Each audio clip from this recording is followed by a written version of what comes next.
The entitled HOA president thought she was clever. She thought she could trap me at my own lake house, using her brand new, six-figure BMW to completely block my driveway over a petty complaint. She called the cops herself, screaming that I was the one threatening her. What she didn't realize was that the real threat wasn't me. It was the 150-ton industrial crane I own, warming up just behind my workshop. She wanted to make a point with her car. I was about to make a splash. There's a certain kind of peace you can only find by the water. It's a quiet that seeps into your bones, a stillness that reflects the glass-like surface of a lake at dawn. For 5 years, that peace was my entire world. My name is Mark, and after 30 years of managing massive construction projects in the city, the noise, the dust, the constant pressure, I had earned my quiet. I bought a plot of land on the edge of Eagle Point Lake, a beautiful, sprawling body of water nestled between rolling hills. I didn't just buy a house, I built one. Every beam, every nail, every window was placed with my own hands, designed to be my final sanctuary. My property was unique. It was one of the original lots sold before the area was developed into the Eagle Point Luxury Estates, and, consequently, before the Homeowners Association was formed. My lot was larger than the others, and, most importantly, it included a large, detached workshop at the back, near the property line. This workshop was my heart and soul. It was where I worked on my classic car, built furniture for the house, and tinkered with the engines of the small boats I owned. It was also the headquarters for my semi-retirement gig, a specialized heavy lifting and salvage business. I didn't need the money, not really. I just loved the work, the challenge of moving impossible objects. It kept my mind sharp. Life was perfect. I'd wake up, have a coffee on the deck overlooking the lake, spend a few hours in my workshop, and maybe take the boat out in the afternoon. The neighbors in the new development mostly kept to themselves. They had their pristine, identical houses, their perfectly manicured lawns, and their HOA meetings. I was the quiet outlier, the old-timer on the big lot with the big workshop, and that was fine by me, until Brenda moved in next door. Brenda was the newly elected president of the Eagle Point HOA, and she took her job seriously, very seriously. From the moment her moving van arrived, you could feel a shift in the neighborhood's atmosphere. She was a woman who seemed permanently wound-tight, with a sharp, bird-like face and a voice that could cut glass. Her pride and joy was a gleaming, brand-new, white BMW 7 Series. She washed it every other day and parked it perfectly centered in her driveway, like a monument to her own success. My first interaction with her was a note, taped to my front door. In elegant, cursive script, it read, "Dear neighbor, the noise from your workshop is becoming a disturbance to the tranquil atmosphere of our luxury community. Please be mindful of the operating hours outlined in the HOA bylaws." I chuckled. My property wasn't technically part of the HOA. The original deed predated its existence, a fact I had confirmed with my lawyer when the development started. I was exempt. I threw the note away and continued working on restoring a vintage speedboat. A week later, another note. This one was less elegant. "The site of your industrial-looking workshop is an eyesore and negatively impacts property values. The HOA requires all outbuildings to be painted from an approved color palette. A list is attached. Compliance is expected within 30 days. This time, I didn't chuckle. This was a direct attempt to exert authority where she had none. I walked over to her house, list in hand. She answered the door with a look of smug satisfaction. "Brenda," I said calmly, "I appreciate you looking out for the neighborhood's aesthetic. However, my property is not, and has never been, part of the Eagle Point HOA. These rules do not apply to me." Her face tightened. The smugness evaporated, replaced by a cold fury. "Everyone in this community has to follow the rules," she hissed. "You're not special. I am the HOA president, and I will see to it that you comply. You are dragging this entire neighborhood down with that shack. It's a fully permitted, professionally built workshop, Brenda, and I'm not part of your HOA. It's as simple as that," I said, turning to leave. "Have a nice day." That was my mistake. I thought logic and facts would win the day. I had severely underestimated the venom of a petty tyrant who had been told no. The war began. She started filing official complaints with the county about noise, about zoning, about environmental impact. Each one was investigated and promptly dismissed. The county inspectors knew me.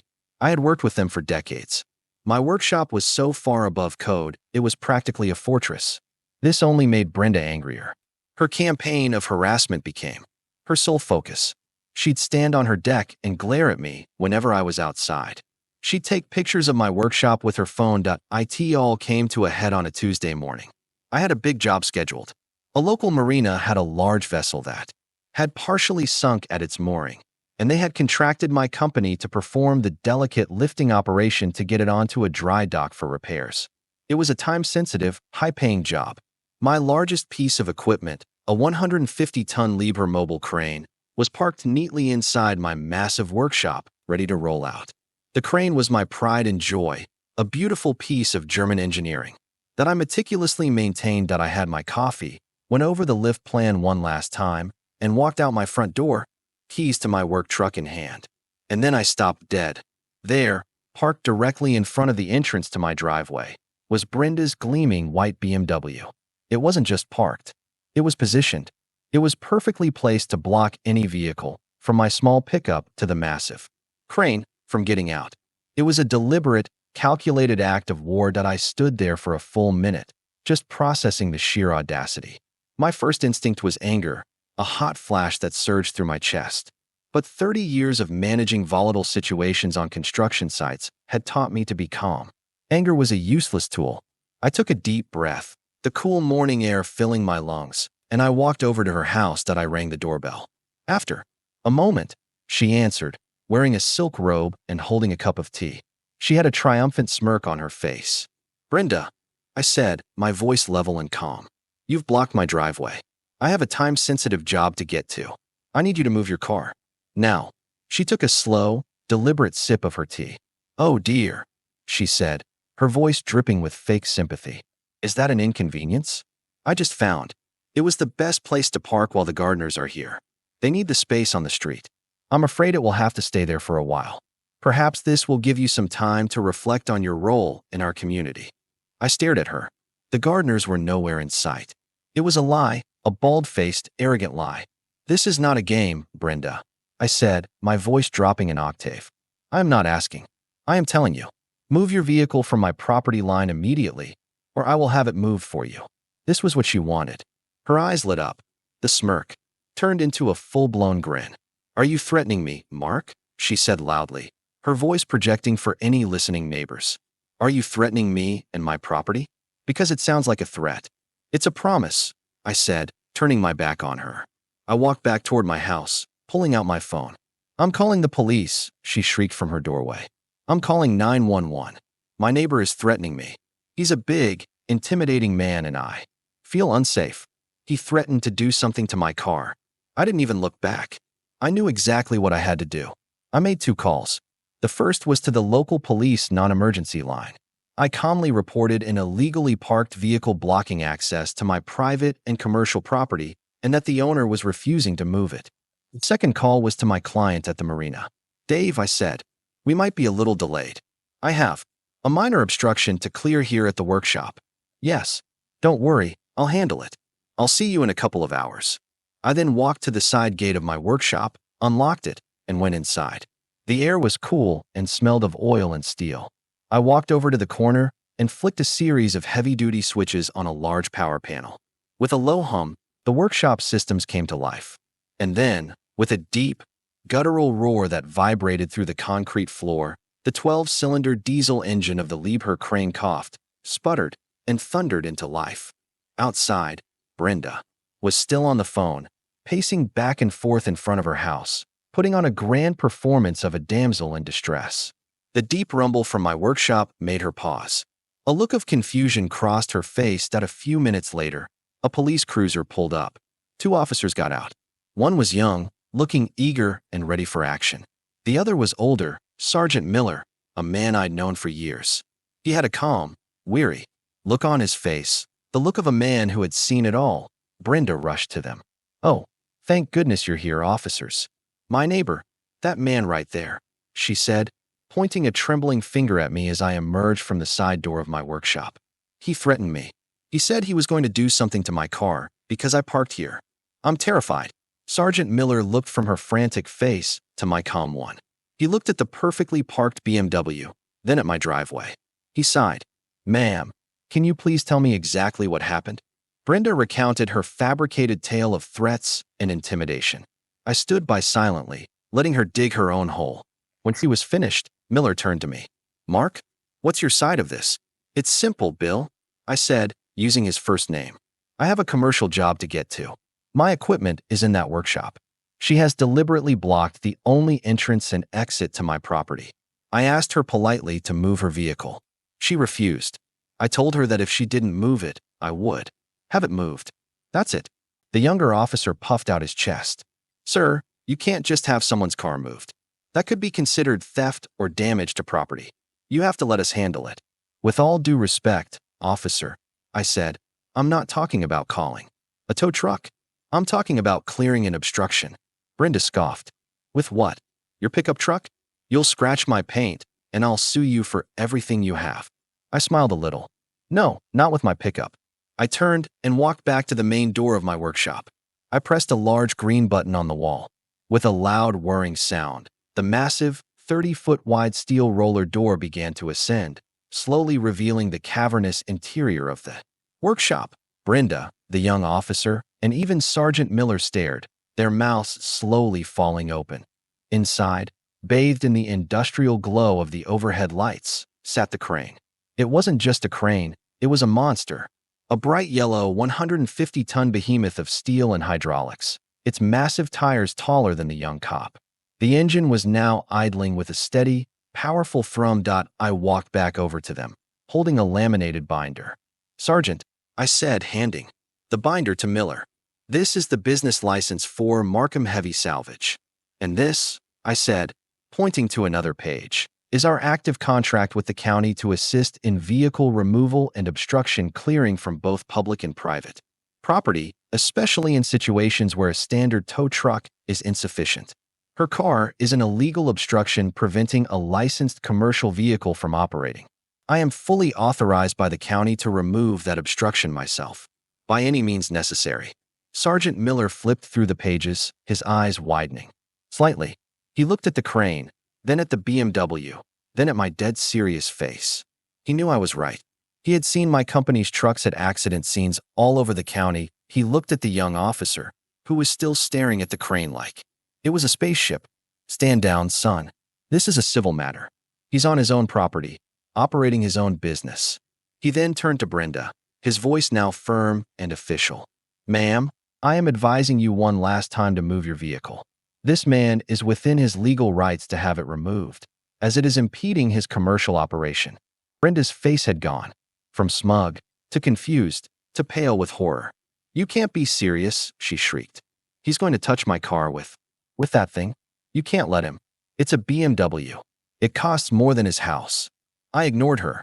I walked back into the workshop and climbed up the ladder into the operator's cab of the crane. The view from up there was magnificent. I could see the entire street, Brenda's perfectly manicured lawn, and the beautiful, still surface of the lake just beyond the road. I engaged the hydraulics.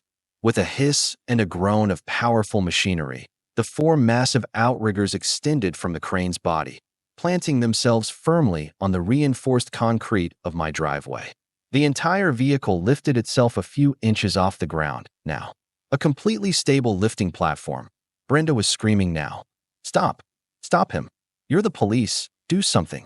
Sergeant Miller just crossed his arms. "He's on his own property, ma'am. There's nothing I can do." Slowly, I began to raise the main. Boom! The massive, telescopic arm of the crane rose into the sky, a yellow finger pointing toward the heavens before it began to angle down, out over the top of my workshop, extending out over the driveway.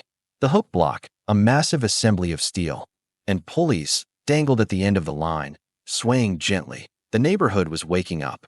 People were coming out onto their porches, drawn by the sound of the crane's engine and Brenda's hysterics. I expertly maneuvered the boom until the hook was dangling directly over the roof of her shiny BMW. From a compartment on the side of the crane, I had already retrieved 4 wide, nylon lifting straps, the kind used to lift delicate, multi-ton loads without scratching them. I lowered the hook, got out of the cab, and calmly walked over to the car. Brenda ran towards me. "Don't you dare touch my car. Don't you dare. The young officer gently put a hand on her arm. Ma'am, I suggest you step back. I ignored her completely. With the practiced ease of 1,000 lifts, I threaded the soft straps under the car's body at the designated factory lift points. I attached them to a spreader bar on the main hook. The whole process took less than 5 minutes. I double-checked every connection. Safety was always my first priority as I climbed back into the cab. I looked down at Brenda. Her face was a mask of disbelief and fury. I gave a short toot on the crane's horn. The standard signal for lift is commencing. I gently took up the slack on the line. The nylon straps tightened around the body of the BMW. And then, with the smoothness that only a $500,000 piece of machinery can provide, the car lifted off the ground 0.1 inch. 6 inches. A foot. The car rose into the air, perfectly level, its tires spinning uselessly. Brenda let out a sound that was half scream, half sob. The car was now dangling 10 feet above the driveway. My path was clear. I could have simply set it down on the street or on her own lawn. But no, she hadn't just inconvenienced me. She had declared war. She had tried to humiliate me. She had lied to the police and tried to have me intimidated. A lesson needed to be taught. With a gentle touch on the joystick, I slewed the crane's turret. The boom, and the multi-million-dollar car dangling from it, began to swing in a slow, graceful arc. It swung out over my lawn, then over the road, and then out over the calm, dark water of Eagle Point Lake. The car hung there for a moment, suspended. In the morning air, its perfect white paint reflected in the water below. The entire neighborhood was silent, watching. Brenda was frozen, her mouth open, but no sound coming out. I leaned out of the cab window. Brenda, I called out. Her head snapped up. I believe this is your property, I said, my voice carrying clearly in the still air. You can pick it up whenever you're ready. And then, with a flick of my thumb on the release toggle, I opened the hook's safety latch. The spreader bar and the BMW attached to it dropped. It didn't make a loud crash. It was a deep, resonant thump-glush as the car hit the water, sending a massive plume of spray into the air. For a second, it bobbed on the surface, its alarm finally starting to shriek in a muffled, pathetic wail. And then, with a gurgle of air bubbles, the front end dipped, the trunk went up, and the pristine white BMW slid silently beneath the surface of the lake, leaving only a spreading circle of ripples behind. The silence that followed was absolute. Then, Sergeant Miller coughed. He walked over to my workshop. Well, Mark, he said, a tiny smile playing on his lips. The obstruction has been cleared. I guess we'll be on our way. Try to have a quieter day, if you can. He and the still-stunned young officer got in their cruiser and drove off. I lowered the crane's boom, retracted the outriggers, and shut down the engine. The silence returned, even more profound than before. I rolled down the workshop door, got in my work truck, and backed out of my now-clear driveway. I drove past Brenda, who was still standing by the edge of the road, staring at the spot where her car had been. I rolled down my window. By the way, I said, my company also does salvage operations. Give me a call if you need a quote on getting that out. Rates start at $5,000 for a vehicle recovery. Then I drove off to my job, leaving her there in the quiet morning, with nothing but the gentle lapping of the lake against the shore for company. My peace had been disturbed, but I had a feeling it was about to be restored for a very, very long time.